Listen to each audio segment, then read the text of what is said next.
Hello, friends and artists. Mrs. Gordon here.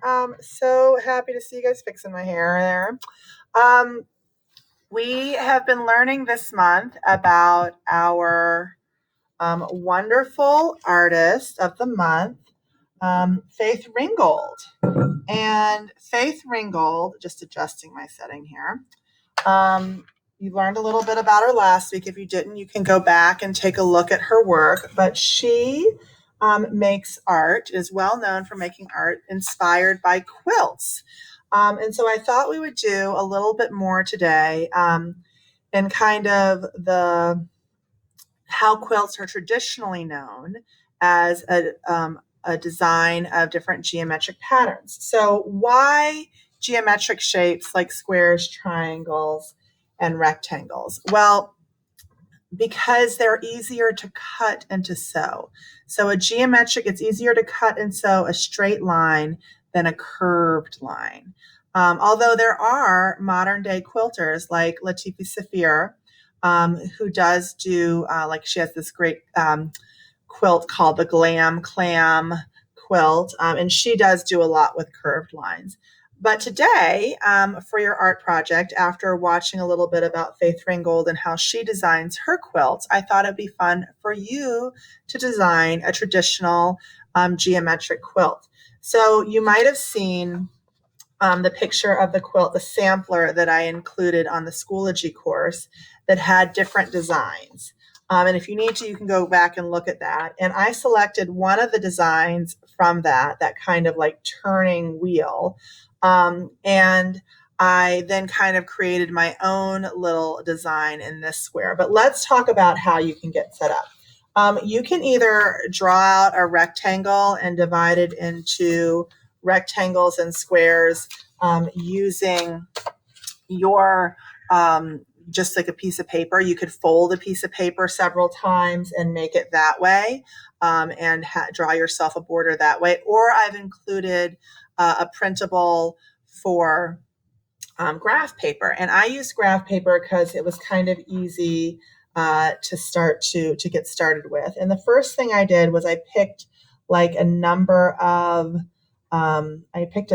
of squares for my border. So on this border, I had 4 squares by 4 squares. So it's just, easy. Maybe I'll do 5 by 5 on this one.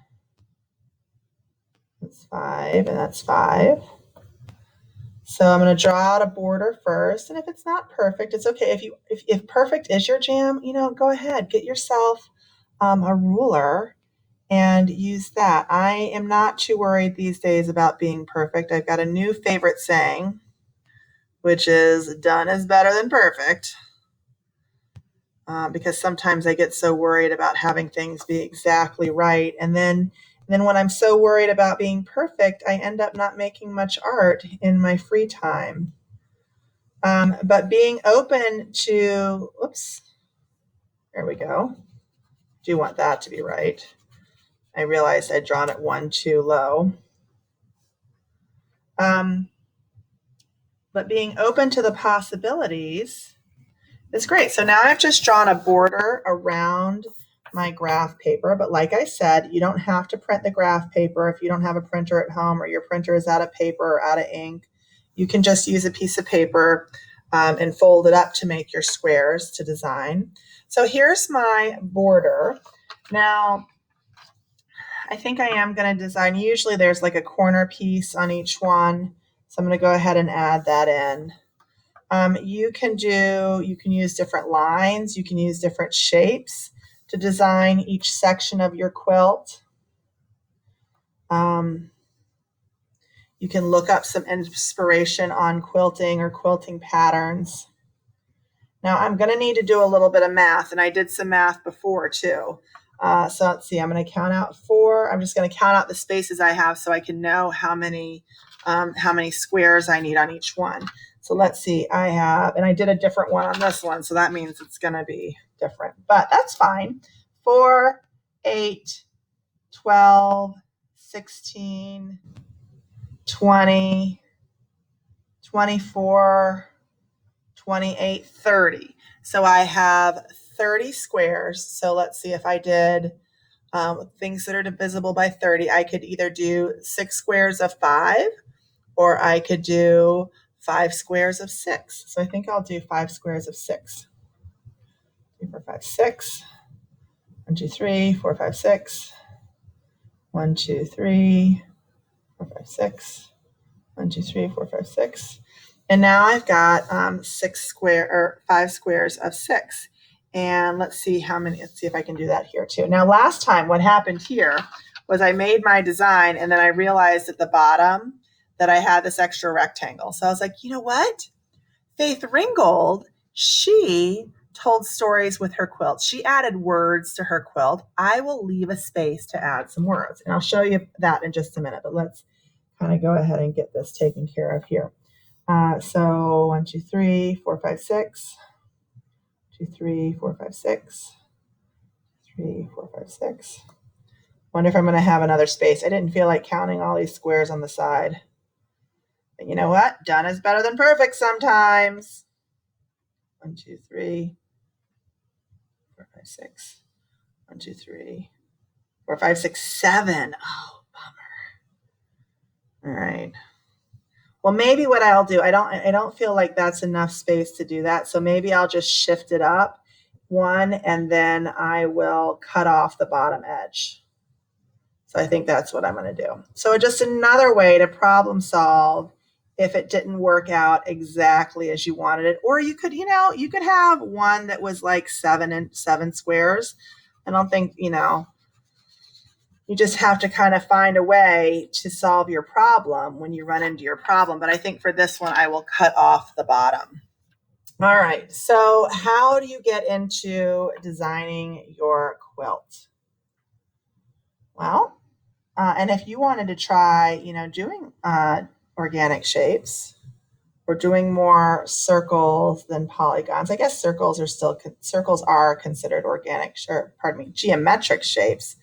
Goodness, the weather is getting to Mrs. Gordon's head today. So like I said, if you wanted to do this and use a ruler for that, you could. Now, quilts typically repeat the same pattern or patterns unless they're what's called a sampler. And a sampler is where you make a different pattern in each square. And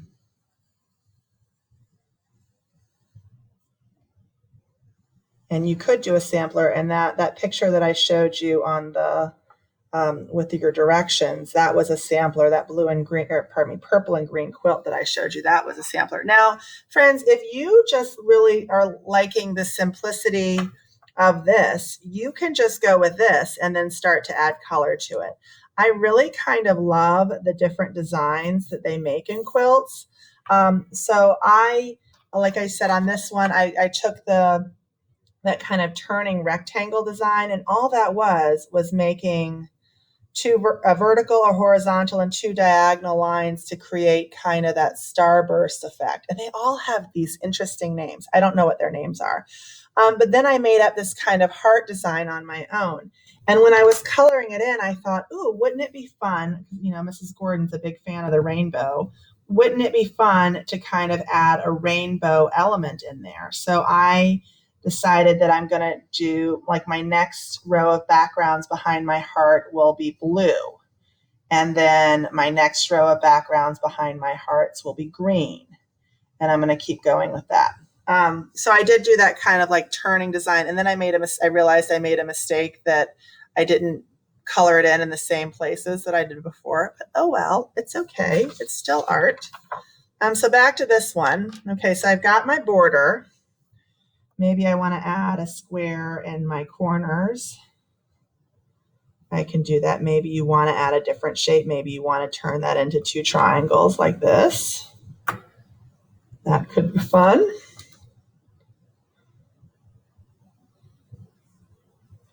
So and like I said, you don't have to use the graph paper. You can draw out your quilt grid just by folding the pieces of paper if you want to do it that way. But now I've got each of these squares, so I can either leave them and just color them in different colors, I could do that. Quilts are made that way sometime, or I could look at the different patterns and add it that way. So let's see, maybe I want every other one to have these squares. And then maybe I want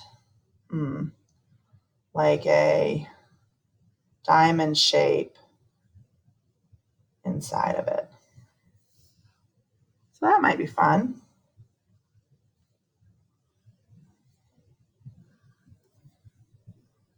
Now I could repeat the same thing over and over again, or I could do a different one here. Maybe I want to do that turning one here.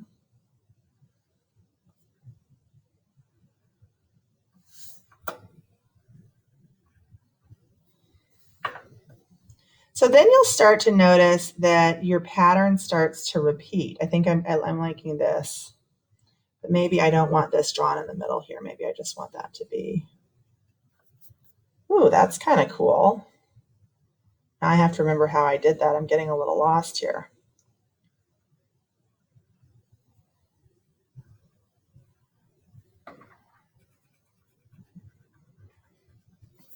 So it's really fun to kind of make these geometric patterns. And remember, a pattern is a principle of design. It's repetition of color or shape or line, and you're doing all of that in your quilt that you design. So then I'm repeating that triangle, I guess they call it a starburst pattern. But feel free to go back and look at that sampler. And like I said, you too can make a sampler, or you can choose to do some sort of geometric pattern or design like I'm doing here. When you finish drawing your pattern into your quilt,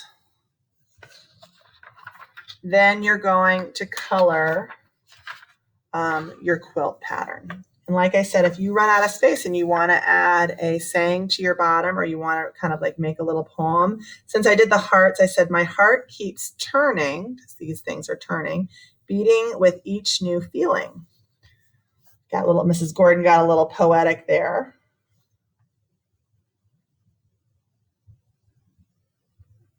But this project is all about you showing your creativity with a traditional form of quilting, or quilt design, I should say, inspired by the fabulous art of your November artist, Faith Ringgold. And I'm coloring in my edges, trying to be I do want to be a little neat with my coloring. It doesn't have to be perfect. But then, like I said, and you could also make a plan for yourself. Like, I know that this is going to be blue, and this is going to be red, and this is going to be, let's see, I guess this will be red. So you can kind of like make your plan ahead of time, and this will be red. And this will be black, and then I'll know what I'm going to color in. And then that way, maybe I won't make a mistake like I did the first time. So I'm making a plan for how I'm going to color things in. And then my next row of hearts in the background is going to be green. My next row is going to be yellow. My next row is going to be orange.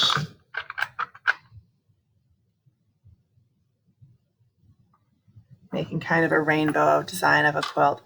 Anyway, friends, I hope you enjoy this project. I hope you enjoy making a quilt or designing a quilt either with graph paper or with just by folding a piece of paper and doing a geometric shape in each piece of your folded paper. I can't wait to see what you come up with. And happy art making, friends.